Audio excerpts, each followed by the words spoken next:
Nouveau jour, nouvelle espérance pour le Bénin après les élections du dimanche 12 avril 2026. Mesdames et messieurs, bienvenue dans ce nouveau numéro de votre émission La Voix de l'éducation. Le Bénin tourne une nouvelle page de son histoire.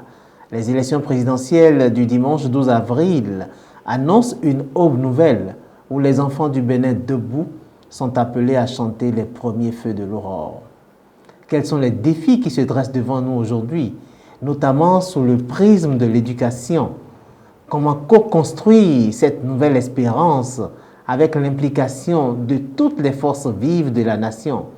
Nos invités en alphabétisation, en intelligence artificielle, générative, en santé, en environnement auront le mérite, tout au long de cette émission, de nous proposer des pistes de réflexion.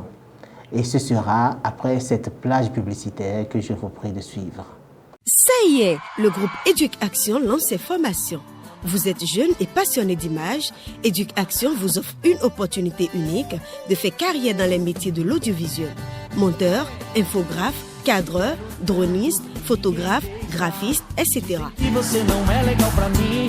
Dans un cadre d'entreprise, Éduc-Action déploie une formation à 90% pratique avec des professionnels avertis, dévoués et disponibles. Avec Éduc-Action, vivez votre rêve, embrassez une carrière exaltante. Pour vos inscriptions, contactez le 51 53 29 51, le 94 64 112 20 ou rapprochez-vous du siège de Éduc-Action, 6 à Cotonou, non loin de l'hôpital Bethesda, à Cédrita.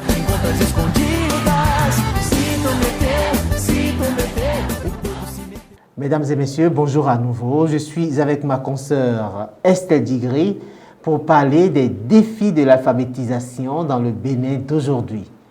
Avec nos invités, Estelle, comment dit-on bonjour en bâtonnou?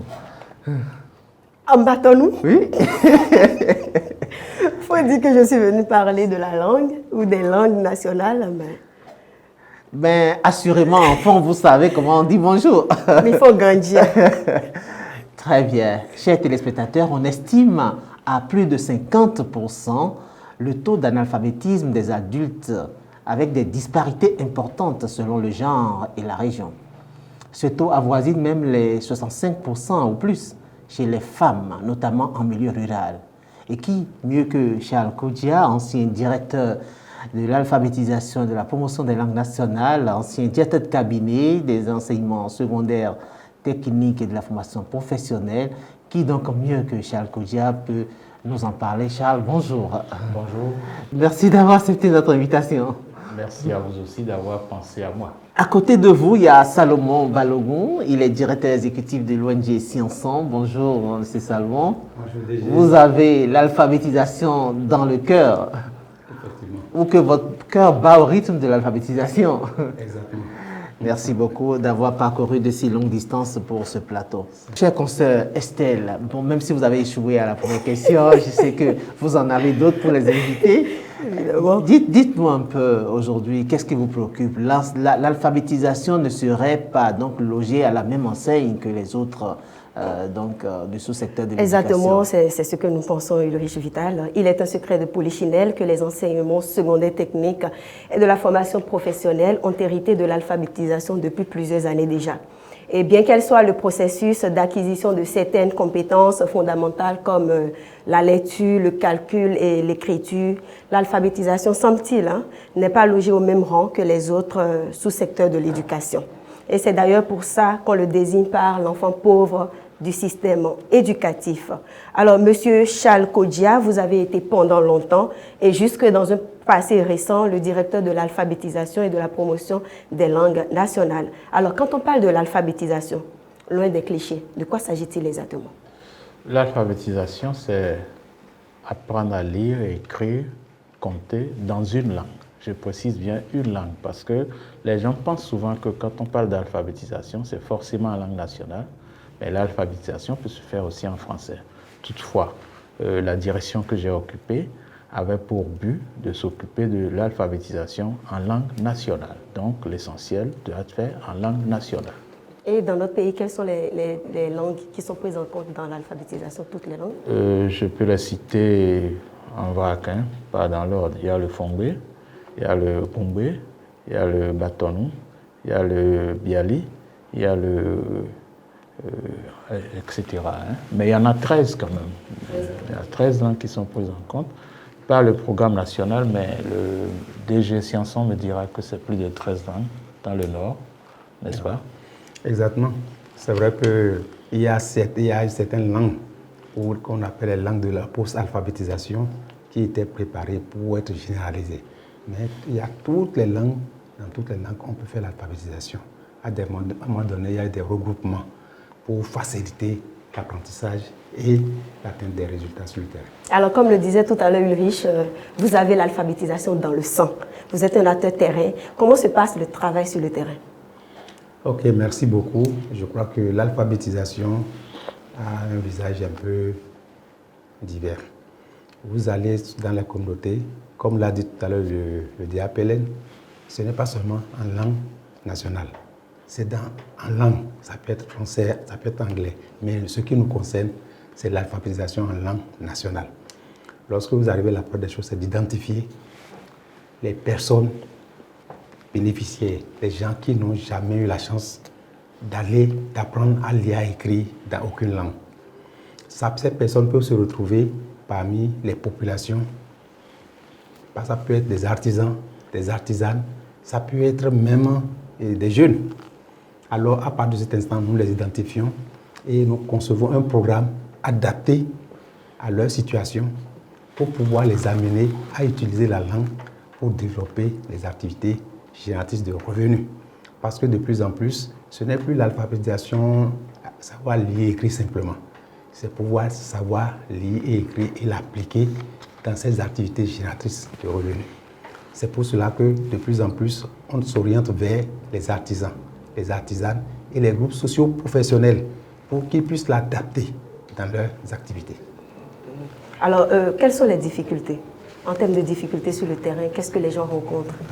Les difficultés sont très, très importantes parce que vous voyez, quand tu vois les besoins pluriels en alphabétisation, il y en a. Donc, vous arrivez sur le terrain, les gens expriment le besoin, mais vous n'avez pas les moyens d'y faire face. Et le premier problème, c'est au niveau du financement.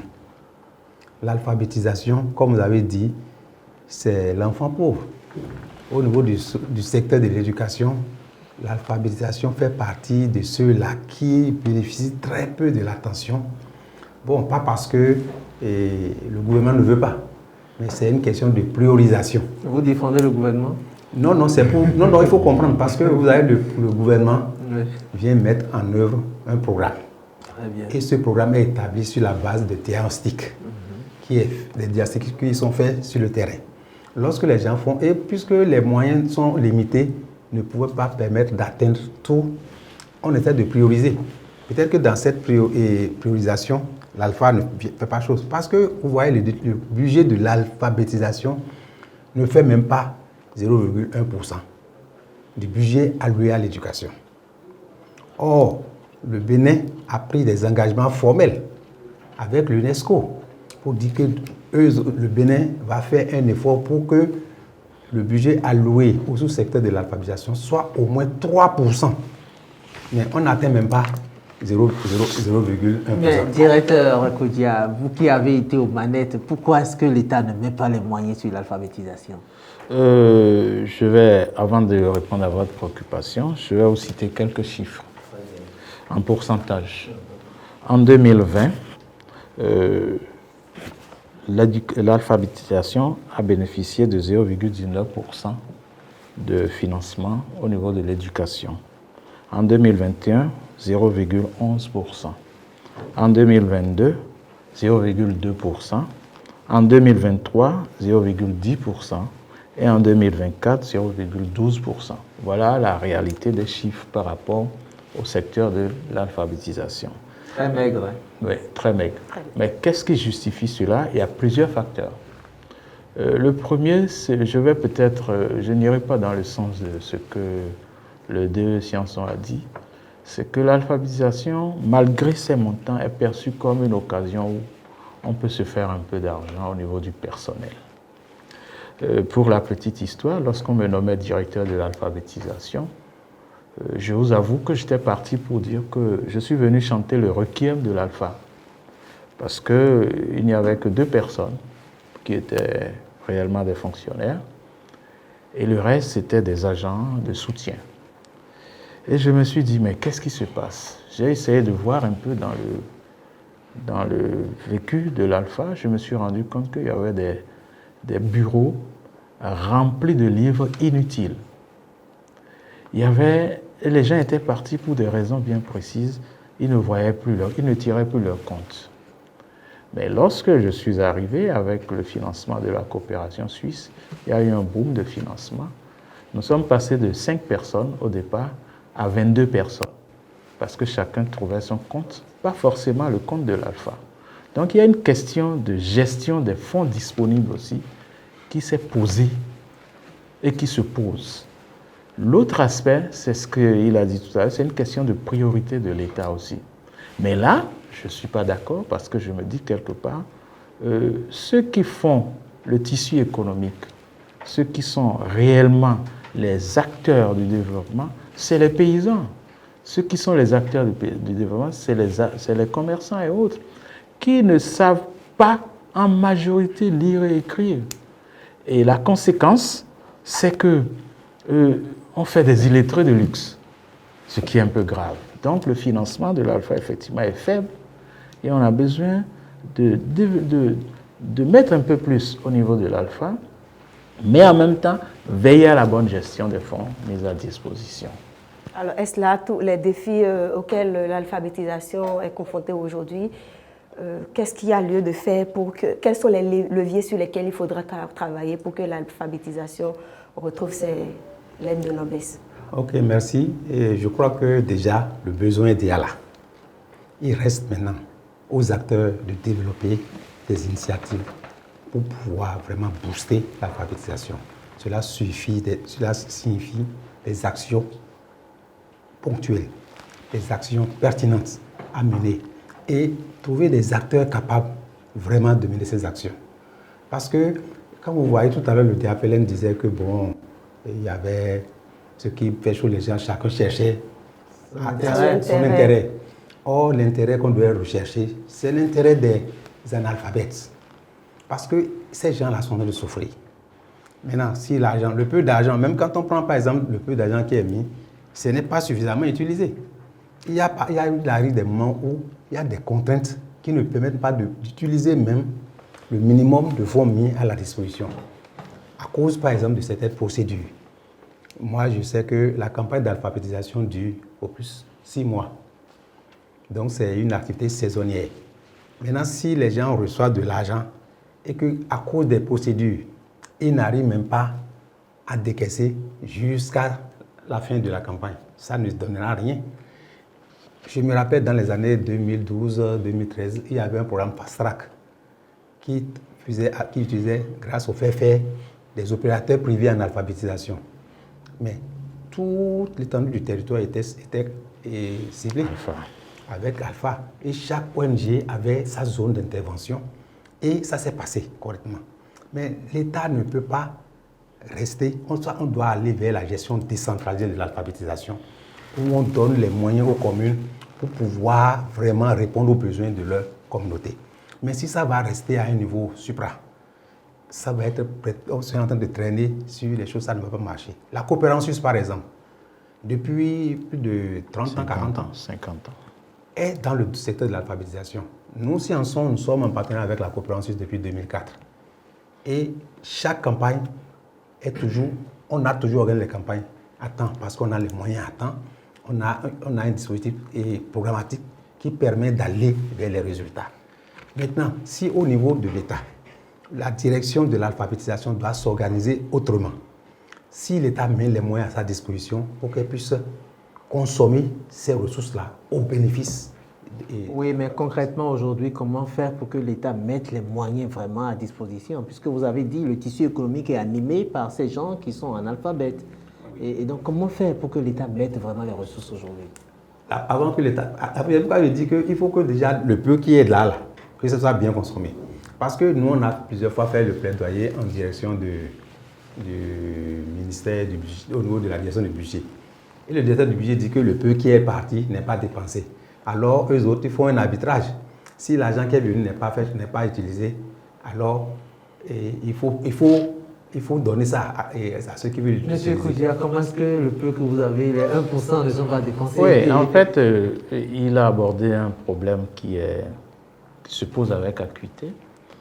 Les textes sont tels que, avant d'exécuter les fonds mis à disposition, le temps est passé. Ouais, le temps est passé. Et ça a failli se passer aussi avec l'ONG Scienson. Lorsque la coopération suisse a mis à disposition les fonds destinés au programme Pageda, elle a mis à la disposition de l'État. Alors, nous, on s'est assis, on a essayé de réfléchir pour trouver les moyens pour résoudre ce problème de financement des textes. Donc, il faudrait remodifier les textes et les adapter aux réalités de l'alpha. Je vous donne un exemple tout simple. La procédure de recrutement des OPA qui s'applique dans le sous-secteur de l'alphabétisation est la même procédure qui s'applique pour les autres entreprises. Or, l'alpha n'est pas une entreprise commerciale. Il faut des textes spécifiques pour permettre un recrutement des OPA assez vite pour qu'on ait la rentrée. Sinon, qu'est-ce qui se passe? On applique les textes au point que la rentrée qui doit avoir lieu en janvier a lieu en juin. Alors, dans ces conditions, on comprend que le financement ne suit pas. Et quand on dit la rentrée allait en juin, l'année scolaire allait peut-être en 2-3 mois. Et vers la fin de l'année déjà, le cycle est fermé. Donc le budget qui est mis à disposition ne peut plus être utilisé. Et la conséquence, c'est le sous-financement de l'alpha dont on parle. Alors, en dehors du financement qui est sous-exploité, quel autre levier on peut aborder? Je pense qu'il faut une réforme du secteur de l'alphabétisation. Une réforme audacieuse qui permet vraiment de mettre des gens qui sont spécialisés dans le domaine de l'alpha, au niveau de l'alpha, trouver des financements réguliers, constants et mettre de façon rigoureuse la rentrée à une date bien précise, comme on le fait dans le secteur de l'enseignement secondaire, technique et professionnel, et mettre à disposition les moyens pour que ça évite. L'État a un grand rôle à jouer, il faut le reconnaître. Et ce rôle-là, je ne peux pas le définir ici dans le détail. Voilà les gants. Alors, votre mot de fin, s'il vous plaît. Je veux seulement dire que je demeure optimiste pour l'alpha. Et je crois fermement que l'arrivée du nouveau gouvernement va donner de nouvelles lumières pour que l'alpha ait de beaux jours. On en a besoin. Monsieur Balogun? Oui, merci beaucoup. Tout à l'heure, je crois qu'en dehors des ressources financières, il faut des ressources humaines compétentes pour conduire le sous-secteur. Sans ça, même si on amène des centaines de milliards, ça ne va pas bouger. Et je pense qu'aujourd'hui, le besoin est là. L'État doit encourager d'autres partenaires techniques et financiers à venir au secteur. Parce que si l'État ne met pas la main dans la poche, les autres ne viendront pas. Parce qu'on est dans une situation de politique d'alignement. Quand les gens voient que les priorités sont dans tel secteur, c'est là où les partenaires vont. Donc si l'État peut revoir, augmenter le financement de nos secteurs, je suis sûr que ça va attirer les partenaires. C'est la coopération suisse presque qui est seule à financer le sous-secteur depuis des années. Bon, parce qu'elle a foi en cela. Et nous avons foi que ça va démarrer si l'État s'y met. Alors, Ulrich Vital, comme vous l'avez entendu, l'alphabétisation est confrontée à d'énormes difficultés, mais il est encore possible de rêver de jours meilleurs pour ce sous-secteur-là, si les autorités agissent convenablement sur les leviers énumérés par nos invités, et nous espérons que ça sera le cas. Chers invités, merci d'avoir été des nôtres. Merci. Merci à vous, chers invités, pour ces moments de partage. Place maintenant à la rubrique numérique avec Sourou Rodrigue Arotonji.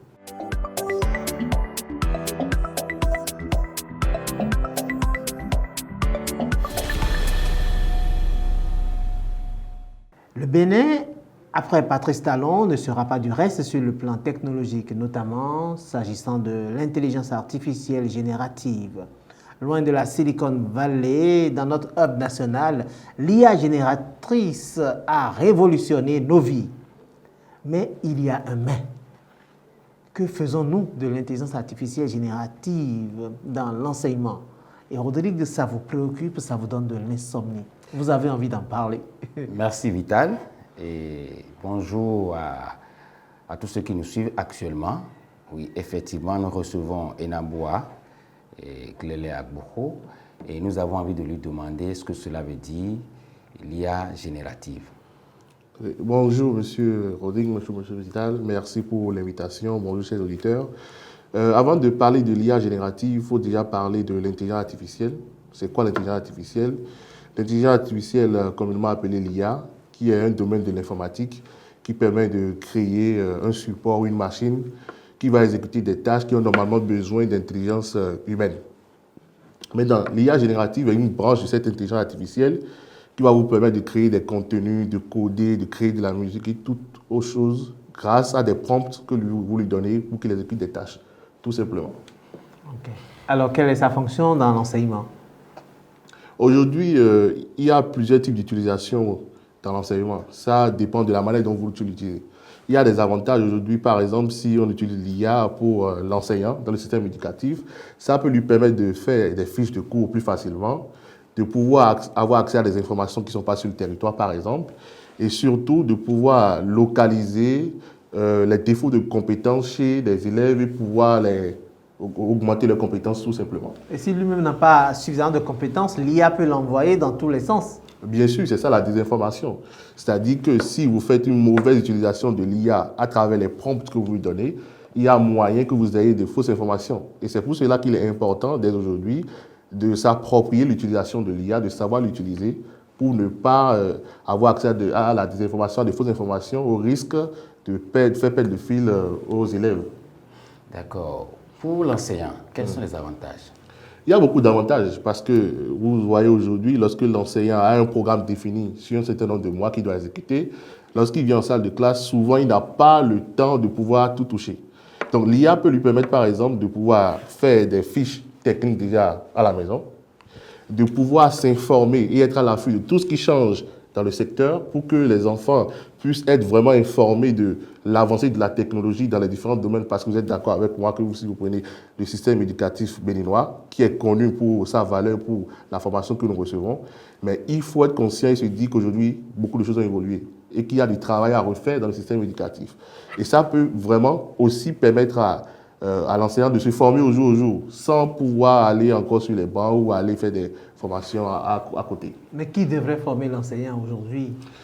Oui, pour cela, je pense que si nous avons tous eu accès au programme du candidat futur président de la République, M. Romain Wedani, qui a dit qu'il y aura des colloques qui seront organisés avec des professionnels du numérique qui vont mettre des ateliers en place pour déjà, dans un premier temps, donner accès à l'IA à ces personnes-là, les apprendre à utiliser l'intelligence artificielle de manière civique et morale. Et eux, ils vont maintenant l'intégrer dans le système éducatif pour pouvoir l'utiliser à bon escient, tout simplement. Donc vous pensez qu'il ne faut pas avoir peur du tout de l'IA dans l'enseignement? Non, c'est une grave erreur d'avoir peur de l'IA dans le système éducatif. Il faut plutôt mettre des codes en place pour que ça soit utilisé à bon escient. Je vais vous donner un exemple très simple. Vous savez, aujourd'hui, lorsque vous allez sur l'intelligence artificielle, parce que l'intelligence artificielle se nourrit de la collecte d'informations que nous déposons en ligne, tout simplement. Donc, si vous allez aujourd'hui sur Internet et vous faites des recherches, vous êtes sûr d'avoir des informations qui sont la plupart, qui ont des sources de l'Occident, qui ne sont pas des sources de notre territoire béninois ou africain. Donc, c'est très important aujourd'hui qu'on puisse utiliser l'IA pour lui permettre de collecter beaucoup d'informations qui ont rapport à nos réalités que nous vivons sur nos territoires. Donc, si aujourd'hui, on ne s'intéresse pas à l'IA, on risque d'être obsolète dans chacun de nos domaines parce que l'IA, aujourd'hui, est en train de faire disparaître beaucoup de corps de métier. Et il est important de mettre cet usage-là de l'IA dès le bas âge aux enfants à travers des niveaux de compétences donnés pour qu'ils puissent avoir accès à cela et être conscients qu'avec ça, on peut évoluer. Ça ne peut pas remplacer l'homme, mais il faut vivre avec. Oui, mais aujourd'hui, nous produisons très peu. Nous produisons très peu de ressources en ligne. Tout ce que nous avons vient de l'extérieur. Et donc, quand on introduit les enfants tout de suite dans ce village planétaire, je vais dire, nous les extravertissons automatiquement. Comment amener les enseignants, comment amener à produire du contenu, comment l'État soutient la production de contenu local adapté à notre éducation? Ça se fait déjà en digitalisant tout ce que nous avons en physique. Il faut digitaliser tout. Vous voyez aujourd'hui maintenant, si vous voulez avoir accès à des documents qui n'existent pas en librairie aujourd'hui et en Afrique, en ligne, on l'a. Donc, c'est des gens qui l'ont digitalisé. Donc, il faut que chacun de nous, déjà, on commence à digitaliser tout ce que nous avons comme information fiable par rapport à notre domaine. Je suis expert en numérique, je digitalise tout ce que j'ai comme ressources dans mon domaine. Vous êtes journaliste, vous faites autant. Et ça va nourrir intellectuellement l'IA. Et c'est ça qui va permettre à ces enseignants-là d'avoir de vraies informations qu'ils pourront partager après. Oui, mais je parle de nos réalités, d'accord? Vous êtes spécialiste numérique, vous êtes spécialiste numérique dans une connaissance planétaire peut-être extravertie de l'Europe, des États-Unis. Mais qu'en est-il de chez nous? Des réalités de chez nous. La danse, les contes, l'éducation nationale, le patrimoine. Voilà. Comment est-ce que nous entraînons l'IA peut-être africaine à pouvoir produire ces informations pour les générations à venir? Oui, mais ça se fait déjà. C'est à travers les gestes que nous faisons tous les jours. Si, je vous donne un exemple très simple, il y a de cela 6 mois, 7 mois ou 1 an, vous faites des recherches sur le patrimoine béninois, vous aurez des informations peut-être qui viennent de l'extérieur, mais aujourd'hui, vous aurez des informations d'ici. Parce qu'on travaille à perpétuer notre histoire. On travaille à ce que la génération de demain puisse voir ce que nous faisons aujourd'hui. Et c'est à travers la digitalisation, à travers les différentes agences qui travaillent au jour le jour. Donc c'est un exercice à faire au jour le jour et de tous les secteurs. Finalement, je trouve qu'à vous entendre, il va falloir trouver des mesures pour accompagner la digitalisation. C'est bien ça? Ça, c'est clair. Et ça se fait déjà et ça va se faire encore. C'est-à-dire qu'il faut créer des agences, il faut mettre des gens qui sont vraiment spécialisés dans l'histoire de l'IA pour cadrer cette utilisation, pour vraiment documenter ce qu'il faut donner comme accès à l'information aux enfants. Moi, je vais vous donner un exemple très simple aujourd'hui. Lorsqu'un enfant prend l'IA à elle seule et va faire des recherches, il peut avoir cette information. Il présente un exposé, tout fait. Il ne comprend pas, en fait. Je vous raconte une histoire très simple. J'ai été président d'un jury où les étudiants ont mis le thème de leur jury juste dans l'IA. Ils ont copié, ils ont collé, ils sont venus parler de ça. Mais les enseignants qui étaient là ne savaient pas que c'était de l'IA parce qu'ils n'ont pas accès à l'IA. Ils n'utilisent pas l'IA. Moi, je l'ai su. Donc, vous allez voir que cet exemple prouve déjà qu'il faut former ces enseignants-là à l'utilisation de l'intelligence artificielle. Parce qu'ils ne sauront pas s'ils ne se forment pas. Ça fait un. La deuxième chose, ces étudiants qui ont fait ça ne comprendront pas réellement le sujet qu'ils ont traité. Parce qu'ils ont fait du copier-coller. Donc, il faut les apprendre à utiliser l'IA pour se cultiver personnellement d'abord et comprendre.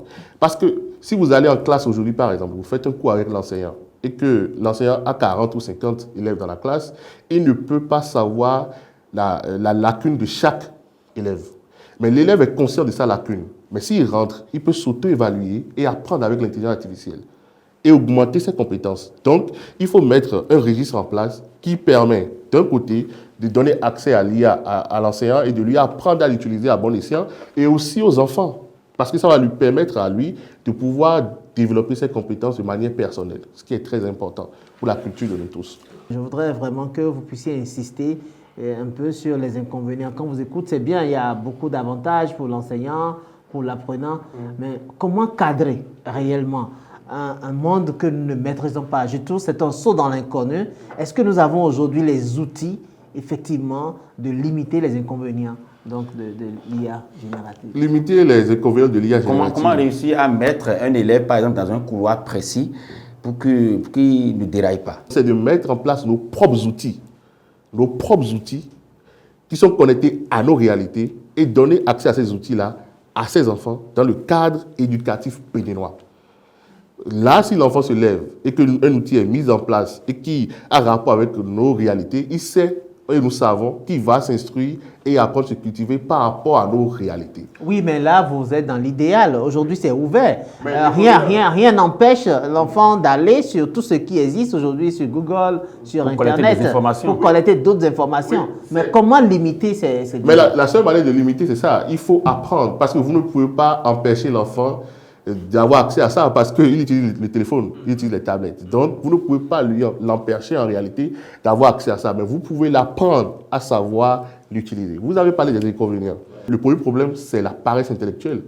Parce que si la personne utilise l'IA de la mauvaise manière, il ne sera pas cultivé. Mais lorsque vous allez lui apprendre justement à l'utiliser, comment est-ce que ensuite la loi ou bien le cadre juridique permet de cadrer ce qu'il va faire par la suite? Parce qu'on est dans l'éducation ici, fondamentalement. Oui, ça c'est un exercice à faire, le cadre. Et c'est pour ça que c'est un gros travail que le gouvernement qui va venir va faire. C'est-à-dire qu'ils vont mettre en place des institutions qui vont cadrer et qui vont mettre en place des lois régies pour permettre à nos enfants d'avoir accès à l'IA, mais de manière convenable et à bon escient. C'est un travail qui va se faire et c'est des experts qui vont se rassembler, qui vont le faire. C'est un exercice auquel tous les pays du monde font face. Ouais. Parce qu'aujourd'hui, tout le monde a peur que l'intelligence artificielle même domine l'intelligence humaine. Est-ce que vous ne voyez pas que ça va créer davantage une grande fracture sociale entre les villes et les milieux ruraux, donc où déjà l'accès à l'Internet, à la connexion est limité? Comment réduire cette fracture encore à côté des fractures déjà sociales qui existent? Oui, et depuis 10 ans, le gouvernement en place le fait à travers la digitalisation du système éducatif partout. L'accès aux ordinateurs, l'accès à la connexion, la fibre optique qui est en train d'être déployée partout. C'est vrai que ce n'est pas totalement fait, mais c'est un travail qui se fait au jour le jour et partout dans le monde, ça se fait. Donc ça, c'est une première chose pour pouvoir permettre l'accès à tout le monde. Mais si c'est fait dans le système éducatif, ils vont penser d'abord à ce que dans le système éducatif, ils puissent avoir les éléments qu'il faut pour que l'accès à l'IA soit total pour tout le monde. Mais c'est un travail qui va se faire à la longue. Ça ne peut pas se faire du jour au lendemain, ramener l'IA dans le système éducatif. C'est un travail qui se fera à la longue. D'accord. Oui, Rodrigue, un travail à la longue. Certainement que notre invité a un mot pour clôturer. Voilà, oui, un mot de la fin pour clôturer cet entretien. Moi, je vous remercie d'abord pour l'invitation. Je vous remercie pour cette chronique. Que vous soyez parents, vous devez avoir accès à l'IA pour savoir comment cadrer l'utilisation de l'intelligence artificielle chez vos enfants. Et les enfants aussi doivent avoir accès à cela pour pouvoir développer personnellement leurs compétences de la plus belle des manières. Et aussi, comme le président l'a dit, il faut qu'aujourd'hui on puisse revoir le système éducatif pour que ça réponde aux réalités d'aujourd'hui, aux réalités que nous vivons. Merci. Merci. Monsieur Glele, vous êtes roi dans notre histoire. Est-ce que vous avez déjà raconté votre histoire sur l'IA pour que les enfants apprennent un peu de la royauté de Glele? Oui, ben, ça se fait déjà. Et si vous allez sur l'IA, je pense que nos aïeux ont vraiment fait le travail aujourd'hui. L'histoire est inscrite. Mais c'est un travail au jour le jour. Par exemple, moi, personnellement, je travaille à ce que tout ce que je fais dans mon domaine puisse avoir des traces. Donc, c'est un travail que tout le monde va faire. Et puis, ça se fera. L'histoire du Bénin, l'histoire de Glele, l'histoire de tout le monde soit inscrite pour que dans 10 ans, dans 20 ans, dans 30 ans, cette histoire perdue et qu'on puisse savoir tout ce qui a été déjà fait dans le passé. Vous êtes Enaboua Glele Agboro. Merci beaucoup d'avoir répondu à notre invitation. Ne soyez pas très loin de nos dirigeants, surtout ceux qui arrivent, pour que nous puissions avoir les bons conseils. Ils ont aussi besoin d'avoir les bonnes informations pour décider. Et vous, Rodrigue, continuez de creuser l'IA générative. Merci, j'y arrive. Oui, donc, continuez de creuser pour nous apporter de nouvelles solutions très prochainement dans les prochaines rubriques. Oui, merci beaucoup. Merci à tous ceux qui nous suivent. On se dit à la prochaine. Merci. Et nous allons nous intéresser à présent à la rubrique environnement avec Serge Vissot et ses invités dans la rubrique environnement.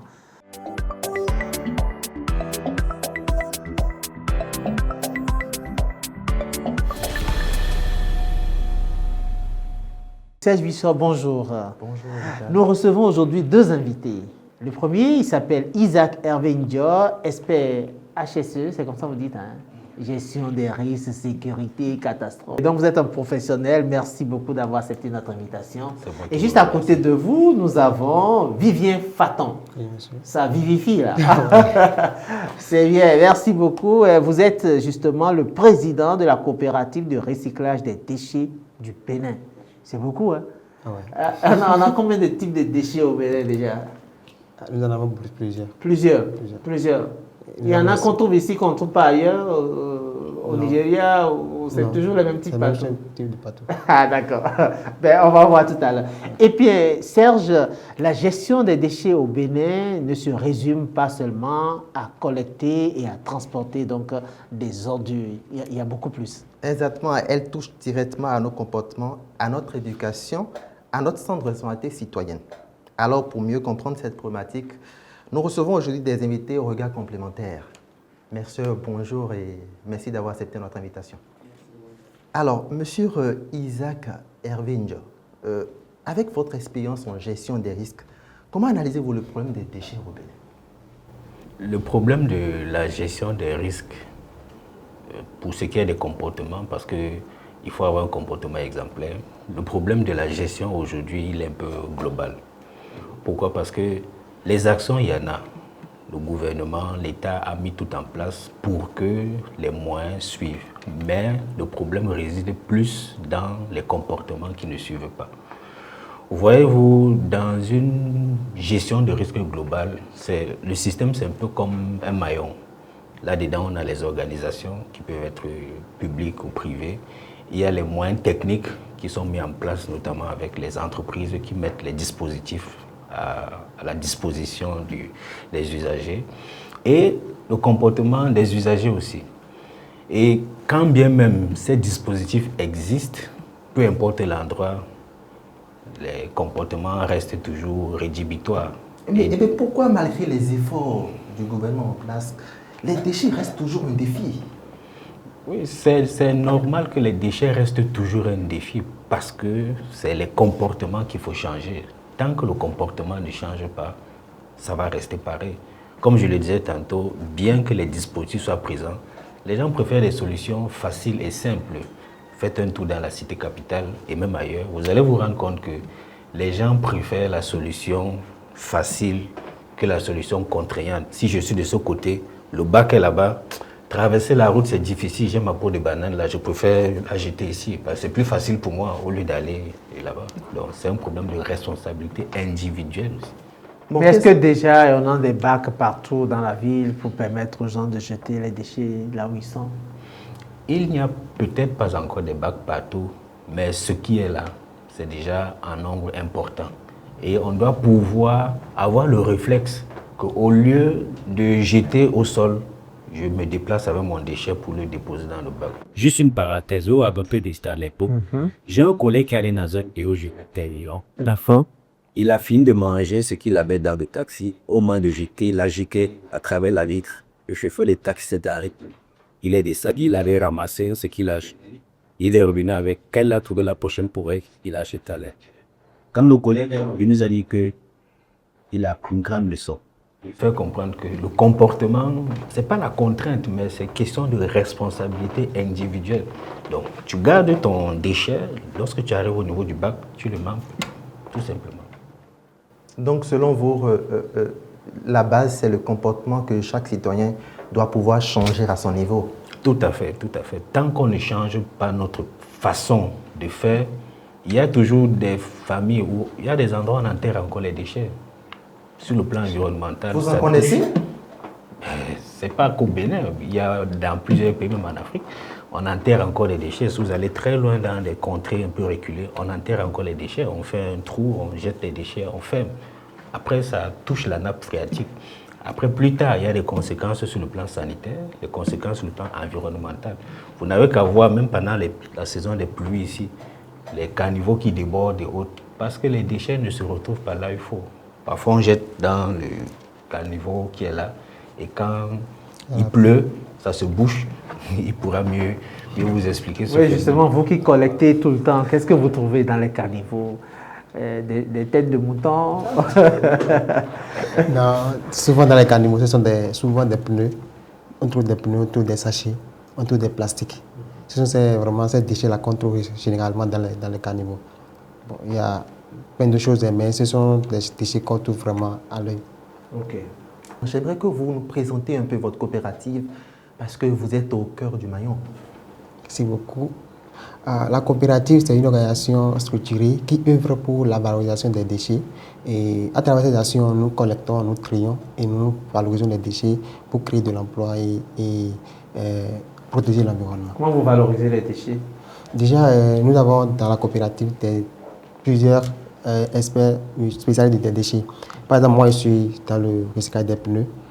Et que si les déchets, les pneus viennent à notre niveau, moi je m'en occupe de comment faire pour quand même les valoriser, comment les trier, puis créer d'autres objets qui vont permettre aux autres, au lieu de les jeter dans... Oui, je veux du concret, d'accord. Vous prenez les pneus, vous valorisez. C'est quoi la plus-value?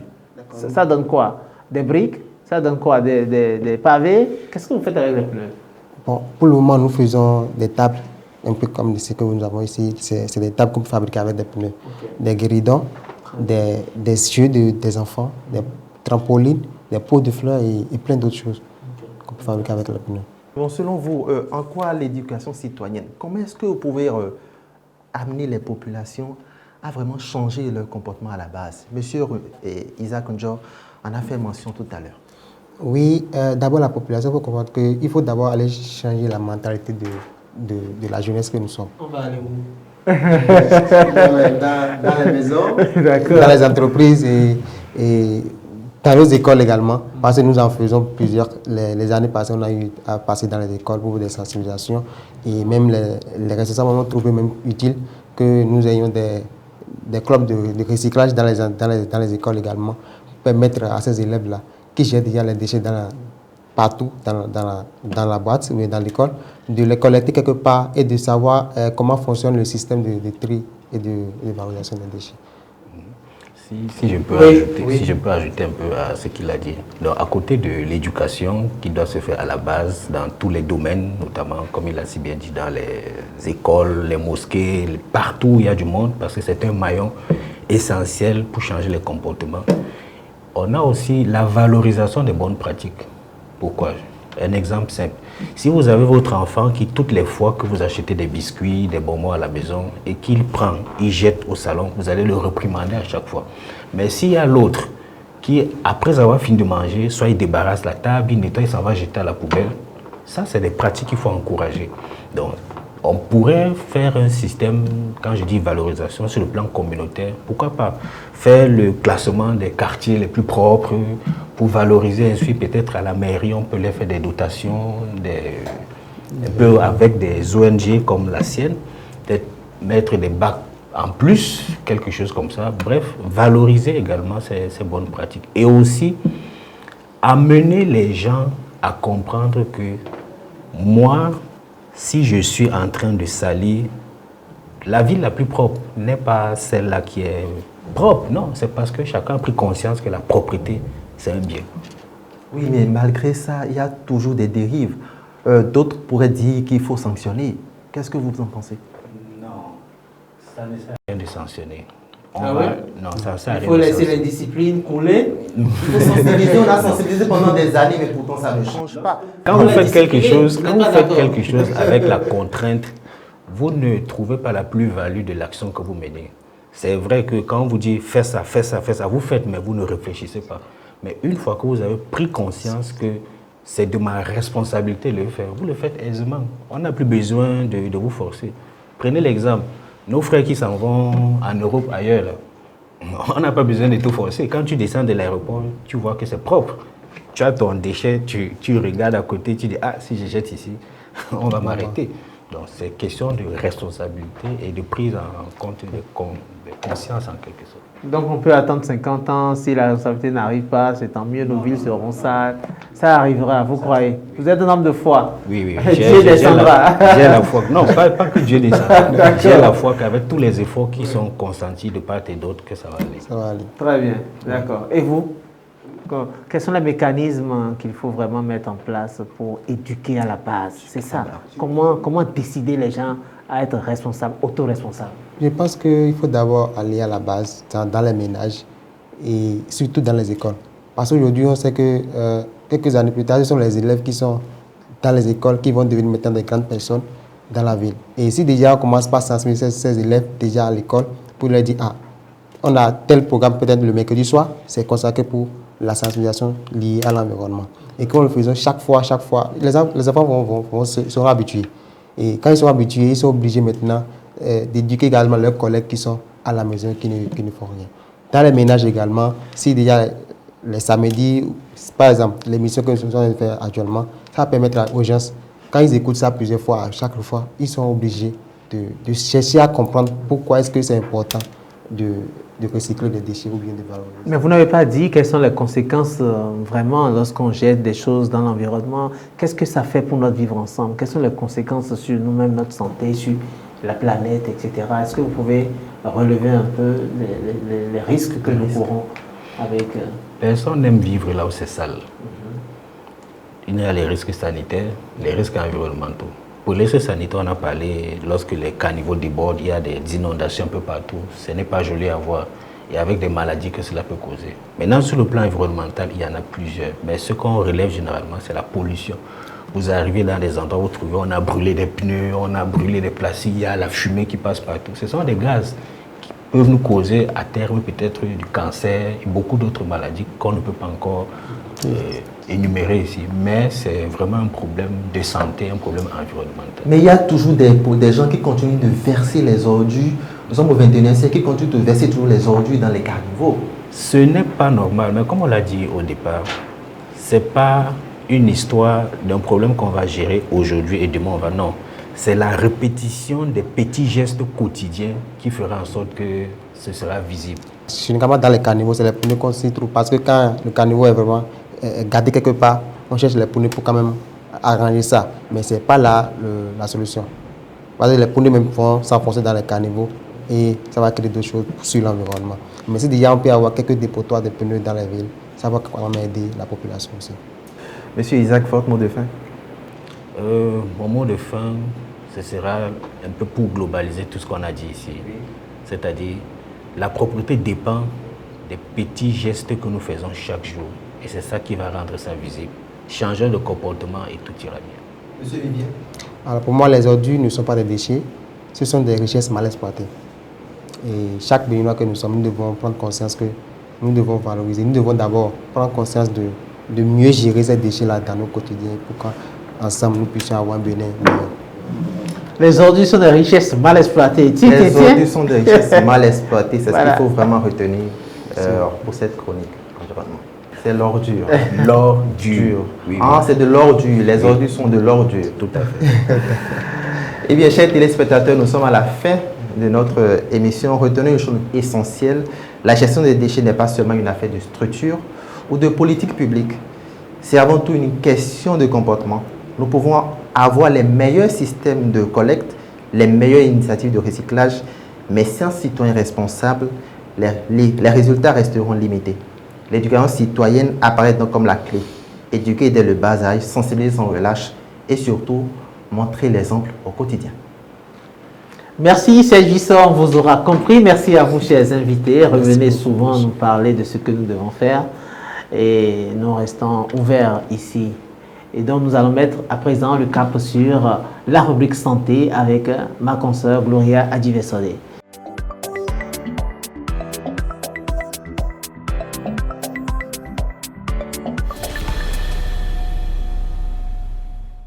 La rubrique santé de ce numéro de la Voix de l'éducation s'intéresse à nouveau au paludisme. Une invitée, Yvette Alavor, vous êtes présidente de la coalition des organisations de la société civile pour la lutte contre le paludisme au Bénin. Merci d'avoir accepté notre invitation. Voilà, et donc vous allez nous parler du rôle des organisations de la société civile dans cette lutte contre le paludisme. Ça intéresse beaucoup ma consoeur Gloria. Gloria, le paludisme reste toujours une question d'actualité aujourd'hui dans notre pays, le Bénin, parce que c'est la première cause de mortalité infantile. Effectivement, Vital, si des actions durables sont menées par les autorités publiques à divers niveaux, par la mise en œuvre des politiques de santé publique, quel rôle jouent effectivement les organisations de la société civile dans cette lutte? Madame Alavor, cela fait bientôt 3 ans que la coalition des organisations de la société civile pour la lutte contre le paludisme existe. Présentez-nous un peu cette coalition. mon organisation a eu la charge de conduire justement la coalition Zéro Palu, qui est une coalition qui regroupe bon nombre d'organisations qui travaillent sur la thématique palu, mais également sur d'autres pathologies, étant donné qu'aujourd'hui, on nous demande d'être beaucoup plus transversal et aussi on nous parle de l'approche One Health. Donc chacun de nous, nous avons dû faire nos mises à jour, si je peux ainsi m'exprimer, pour que désormais, même quand on parle de paludisme et quand on est en face des populations, qu'on puisse non seulement parler de paludisme, mais également des deux autres thématiques telles que le VIH et le sida. Mais aujourd'hui, nous sommes en phase, à la veille de la célébration de la lutte contre le paludisme et en tant que plateforme agissant dans ce domaine, nous sommes un certain nombre répartis sur l'étendue du territoire où chacun essaie d'apporter sa pierre à l'édifice pour atteindre l'élimination d'ici 2030. Nous sommes dans le dernier précaré, c'est vrai. Il y a beaucoup à faire encore, mais nous ne nions pas qu'effectivement, il y a pas mal d'acquis qui sont non seulement à l'actif du pays, du ministère de la Santé à travers le PNLP, mais également à travers... Mais est-ce qu'on sera au rendez-vous en 2030? C'est la grande question. Elle sera au rendez-vous? Le Bénin sera... Serons-nous au rendez-vous? Tout est une question de volonté. Et je me rends compte que le pays, mon pays, le Bénin aujourd'hui, a mis les grands pieds dans les petits pieds dans les grands plats pour pouvoir vraiment atteindre cette élimination. Mais ce que nous ignorons souvent, c'est que l'élimination n'est pas simplement l'apanage du gouvernement. Il faut que chaque individu également puisse jouer sa partition et que chaque localité également joue sa partition. C'est-à-dire c'est toute une chaîne, c'est tout un appareil. Et chacun, à son niveau, doit pouvoir jouer pleinement son rôle pour qu'on arrive justement à cette élimination. C'est possible, ce n'est pas une utopie, c'est bien possible. Et vous voyez qu'aujourd'hui, les grandes villes du Bénin sont vraiment en train d'être réhabilitées comme il se doit. Et je suis convaincue que, peut-être pas à 2030, mais il est possible de faire encore de plus grands bonds dans l'élimination de cette pandémie. Madame Alavor, cela fait bientôt quand même 3 ans que cette coalition existe. Eh bien, quel bilan pouvez-vous dresser de ces, disons, 3 années d'engagement dans cette lutte? Je crois que comme bilan, il y a beaucoup d'OSC qui ont été comme des bras opérationnels pour la mise en place, par exemple, de la santé communautaire, d'accord, qui a aujourd'hui l'appareil sur lequel le pays compte pour réellement atteindre ses objectifs. Non pas que les autres OSC n'ont pas leur mot à dire, nous sommes également comme des bras opérationnels, chacun avec l'expertise qu'il apporte au pays. Nous sommes en train de faire en sorte que cette pandémie-là, on puisse atteindre quand même les bons élèves de cette pandémie-là. Mais avec toutes les interventions qu'il y a, nous ne pouvons pas dire réellement que nous sommes proches de l'élimination, mais il y a néanmoins beaucoup d'acquis, beaucoup de choses qui se sont faites pendant 10 ans. D'accord? Il y a le vaccin, par exemple, qui a été introduit. Vous y croyez? Bon, je ne dirais pas que je n'y crois pas, mais encore, il faut vraiment que les populations comprennent que c'est fait pour vraiment les aider. Sinon, nous avons vraiment de bons chiffres, surtout dans le Nord, il y a de bons chiffres. Et d'ailleurs, il n'y a pas que le vaccin, il y a la chimioprévention saisonnière également, qui sont autant d'interventions auxquelles les populations adhèrent.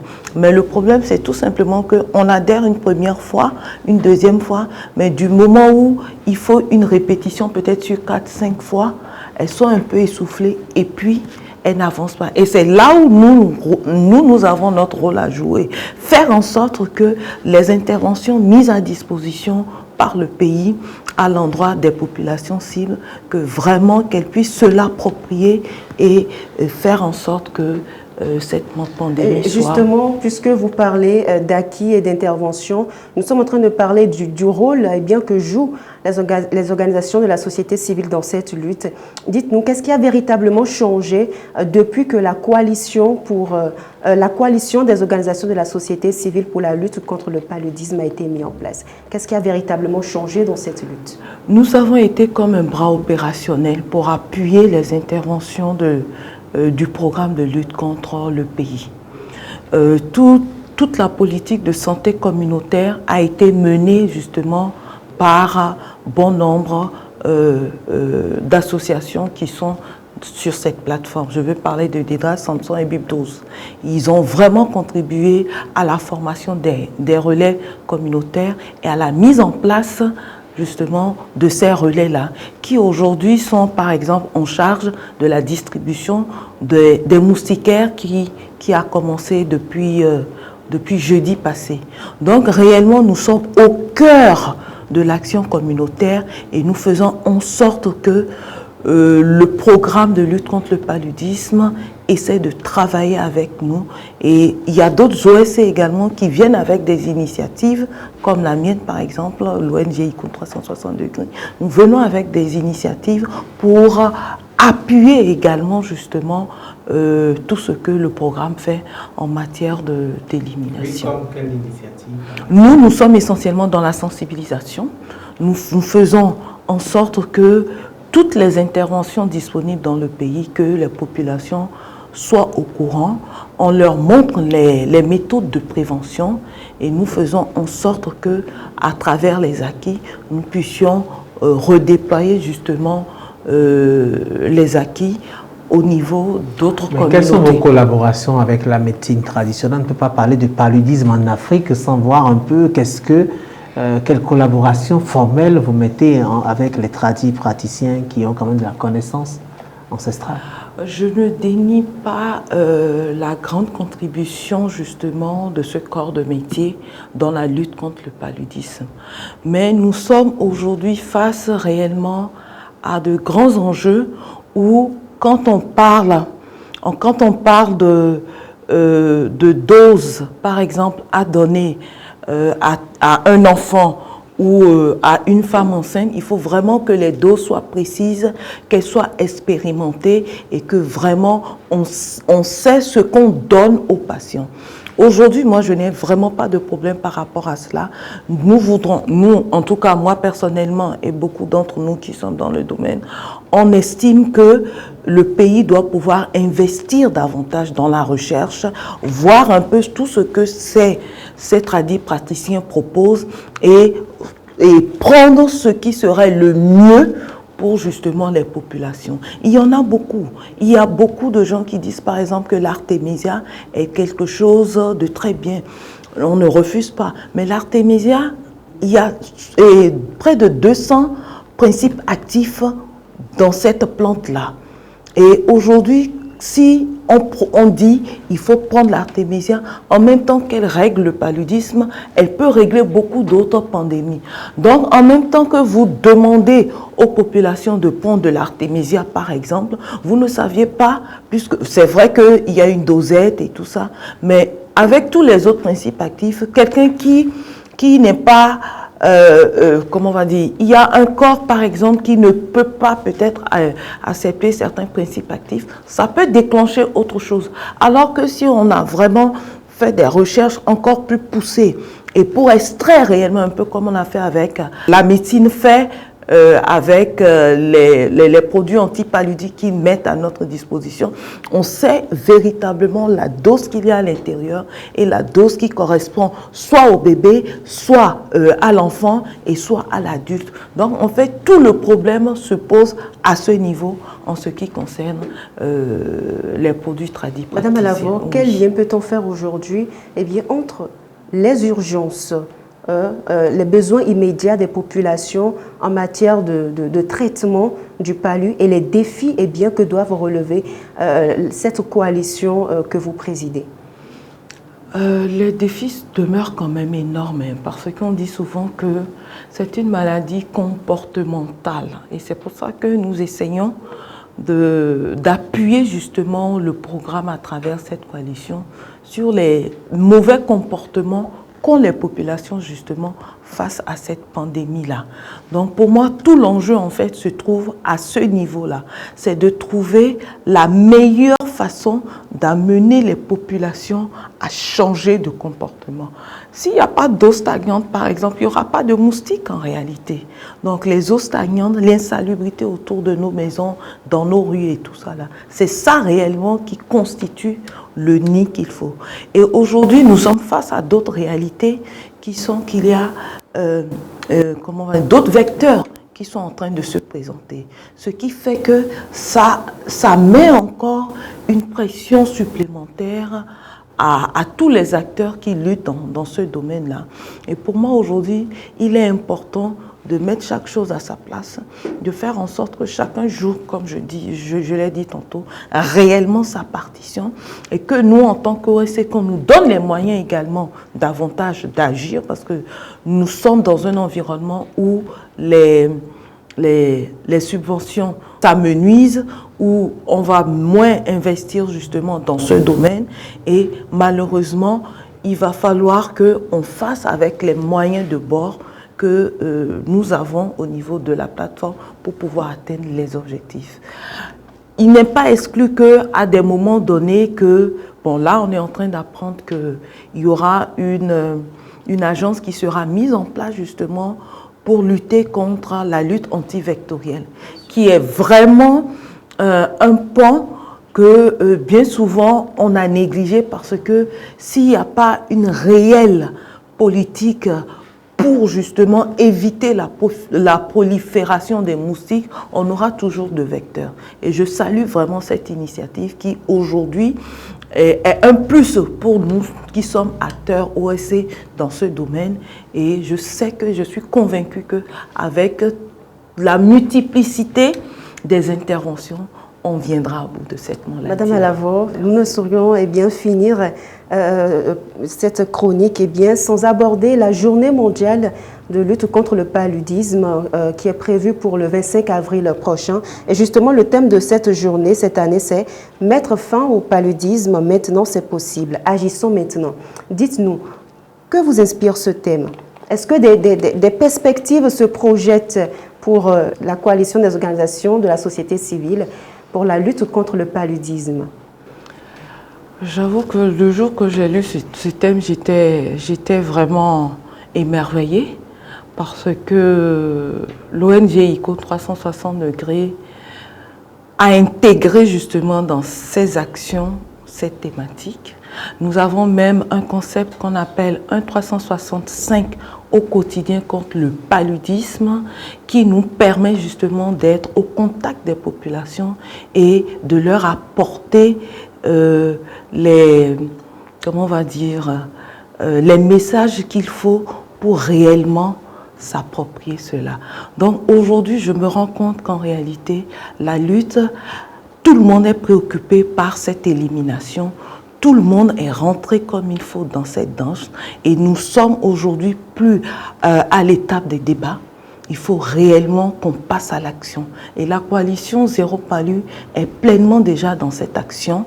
Et encore une fois, nous allons mettre les bouchées doubles, chacun dans son département, et jouer pleinement la partition, le rôle qui lui incombe, le rôle qu'on lui a donné, que le pays lui a donné, pour réellement atteindre les objectifs. Gardez la parole pour faire un message de clôture donc, de cet entretien. Oui. Alors, pour cette journée que nous allons célébrer justement dans une dizaine de jours, je pense qu'il est important pour, encore une fois, à chacun de pouvoir jouer pleinement son rôle. Ça, c'est très important.